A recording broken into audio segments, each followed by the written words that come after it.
Hello, everybody. This is EPGP Pathshala postgraduate courses in Japanese. I am Anita Khanna and I teach Japanese in the Department of Japanese Language and Literature in Jawaharlal Nehru University. Today we are going to speak about the arrival of Buddhism in Japan. This is a part of paper 11.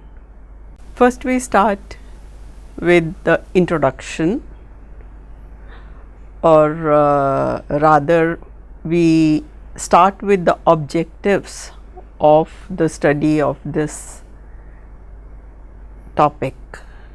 The first objective is to have in-depth knowledge of how and why of the advent of Buddhism in Japan. And the second point which we are going to learn from this module is how it affected the Japanese art, architecture, philosophies, etc. The arrival of Buddhism in Japan was a landmark development, not only in the field of religious thought and philosophies, but also in the history of Japanese art and culture, architecture. According to the historical sources, Buddhism was introduced to Japan not as a religious dogma to begin with, but as a diplomatic gesture. It was from the Korean kingdom of Kodara, which sent some official gifts to the Emperor of Japan, and these included mainly a statue of Buddha in standing position made of gold and copper. It accompanied some scriptures, some objects associated with the veneration of Buddha's statue, and also some pitakas. As we know, these are some of the scrapers made of cloth. This incident or the gesture facilitated the development of Buddhism in an official manner, but unofficially before this it is assumed that Japanese people had some knowledge about Buddhism.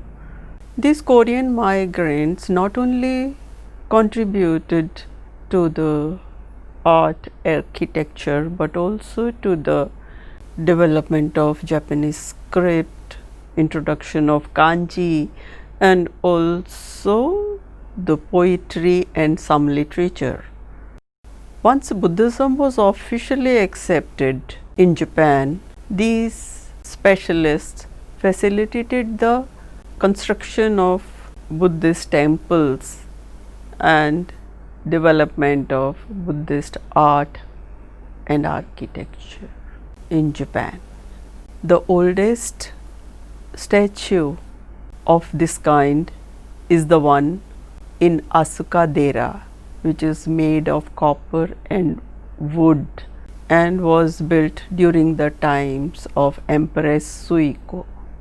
In one of the oldest, or rather the oldest historical accounts which have come down to us on history, Nihon Shoki, the first Japanese, the time planning and efforts for gilding a standing statue of Buddha is accounted.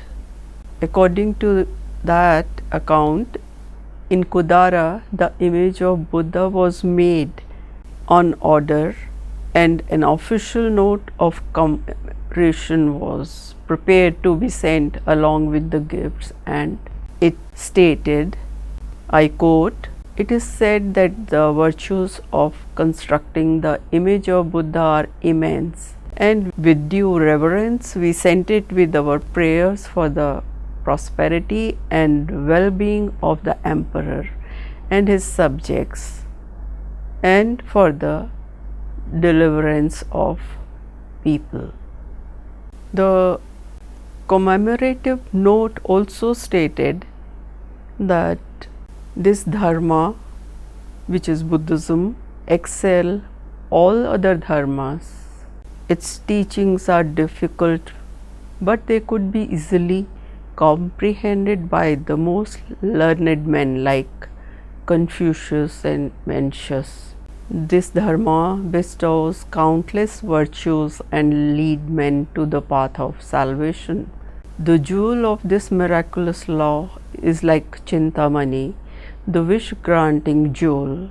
In the process of its being brought from the far-off country like India to this land of Korea, it has been revered in all the countries on the way. Therefore, myself, the king of Kudara, most humbly dispatch this in order to propagate it around the capital city, which is Japan. The Buddha, and like this, it goes on to describe how the emperor was elated with joy on learning about the dharma and consulted his ministers. Again, I unquote and proceed with the description given in Nihon Shoki. The Sogano Omi Ina Meno Sukune, one of the ministers, reasoned out, in all the Western countries Buddha is worshipped, then why our country only should refrain from doing so? Whereas Mononobe Omuraji ko shi and Nakatomi no Muraji Kamiko said against it, contending that our ancestors have been worshipping the myriad gods in each season. Now, by revering the god from another country, we shall be inviting the wrath of our gods. So they refer to Buddhism as Tonari Guni no Kami or Marudo Kami. The emperor handed over the statue to Soganomi Ina Meno Sukune for worship and care of it. So Soganomi knelt down before the statue in reverence and gladly kept it in his house in Oharita. He completely devoted himself to the ways of Buddha and converted his house in Mukuhara into a temple, which has come down to us as Kogenji. However, the opposition of the opposing ministers did not die down immediately, but ultimately in Empress Suiko's period between 593 to 628 AD, Buddhism flourished in Japan, aided by the efforts of Prince Shotoku and the arrival of learned monks from Korea, starting with monk Eiji, and from Kokuri, another Korean kingdom, Eso, and another one from Kudara. Moreover, with the regular exchange of embassies, Kentoshi, with China from 607 onwards, an active import of Buddhist culture began, contrary to the antagonism between Buddhism and Shinto gods pointed by the Japanese opponents of Buddhism. The two eventually merged together without any clash that resulted in the conceptualizing of Shimbutsu Shugo or Ryobu Shinto, the dual Shinto. During Nara period, Buddhism developed significantly and its thought and philosophy gave rise to the 6 Buddhist sects, which in Japanese are known as Nambu-Rokushu. The oldest one to reach Japan from China was Sanron-shu, meaning the 3 treatises based on the teaching of Nagarjuna and his disciple Aryadeva, and it was transmitted by the Kumarji. It is based on the Madhyamika Hyakuron, which holds that only by overcoming the fallacy caused by the outward appearances, the truth is revealed in the state of Ku or Shunya, which is the only static factor, as others are always in a state of flux. It is crystallized in the expression Haja Ken Sei. By refuting the fallacies caused by erroneous appearances, the truth could be perceived. The Jojutsu Shu is also based on the concept of Ku or Shunya, but it is conceived by Harivarma. Likewise, Hosso Shu, another sect of Nara period, is also influenced by the Sanron sect, as it attempts to elucidate the truth through Alaya Vijnan, the storehouse of consciousness, which is the foundation of all human consciousness. On the other hand, another sect, Kusha Shu, the Kusha sect is based on the Indian work of the same name, Abhidharma Kosha, that upholds the existence of dharmas as essential and substantial against the self. The 5th sect is known as Kegon Shu, founded on the concept of Avattama Sutra based on Shinyo, the fundamental truth. All things are interlinked for being connected by the omnipresent Buddha nature. The sutra expounds the Jugemon, the 10 profound gates, and Rokuso Enyu, the 6 natures of all existence. Rishu is based on the teachings that by observing the Mahayana precepts called Vinayas, one can attain Buddhahood. With the inclusion of scholars and monks among the delegates of Japanese missions called Kentoshi and later Kenzuishi, there was a tremendous development in spreading Buddhism to Japan.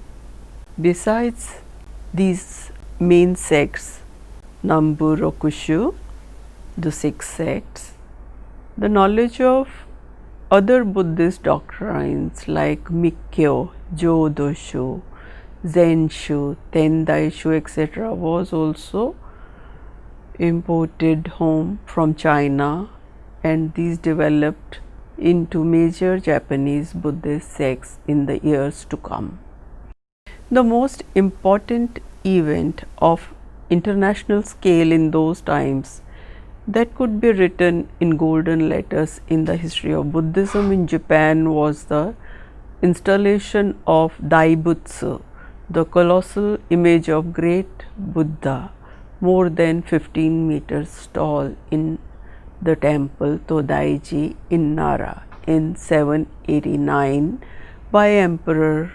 The completion ceremony was performed, attended by monks from not only Japan but China, Korea, Cambodia, Vietnam, and the Indian monk Bodhisena was also seen officiating as the head priest the ceremony. The scholars of Buddhism, monks, philosophers like Gyogi, Dosho, Robin, Saicho, Kukai, after having studied in Buddhist doctrines in China, contributed actively in the dissemination and development of Buddhism in Japan after their return from the study and scholarship in China.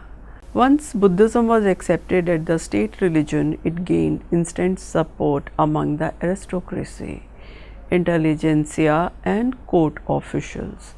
It had elaborate rituals and ceremonies which were specially regarded to be an effective means to ward off the evil and disease and protect the nation. So, Buddhism symbolizes the protector of the nation and the emperor. In the Heian period, when the aristocracy represented by the Fujiwara family were at the helm of power, the ceremonial aspect of Buddhism was at its peak, as it is evident from the court romances like the Taketori Monogatari and the tale of Genji Monogatari, Makura no Soshi and the like.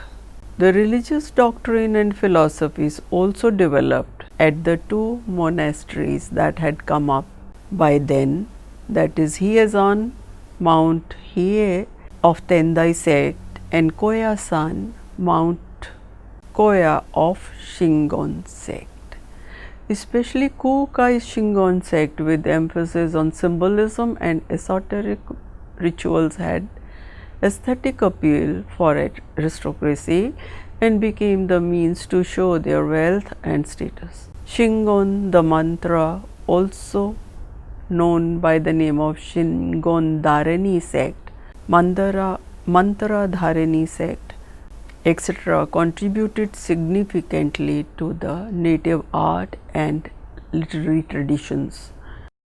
Besides these two sects of Tendai and Shingon, there were other sects which were lesser known at that time, like Jodoshu, Zenshu, Jodo Shinshu, and later developed as mainstream sects, especially the yearning for Pure Land.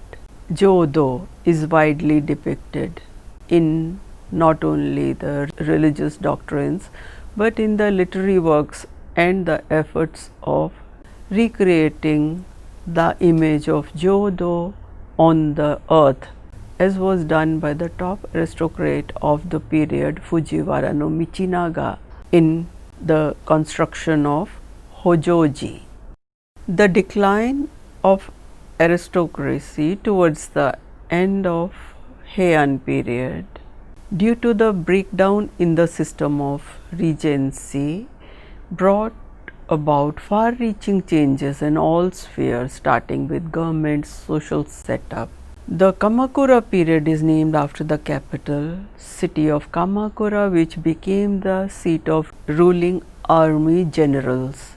The fierce struggle that ensued this transition of power in the hands of army generals and the ensuing chaos due to political instability was worsened by the outbreak of calamities that made people believe in that age being the age of Mappo, the period of the end of Dharma. Under such circumstances of all prevalent endless chaos, the existing religious sects failed to stand up to the need of the time, and some thinkers who separated themselves from the old sects established new doctrines and religious practices, mainly to give solace to the common people and give them hope. They tried to reach out to the masses and preach simple way of Nembutsu, to invoke the name of Amitabha Buddha, in order to be reborn in the Pure Land, which is Jodo. The joys of Pure Land were contrasted with the depiction of torments in the corrupt land of the hell.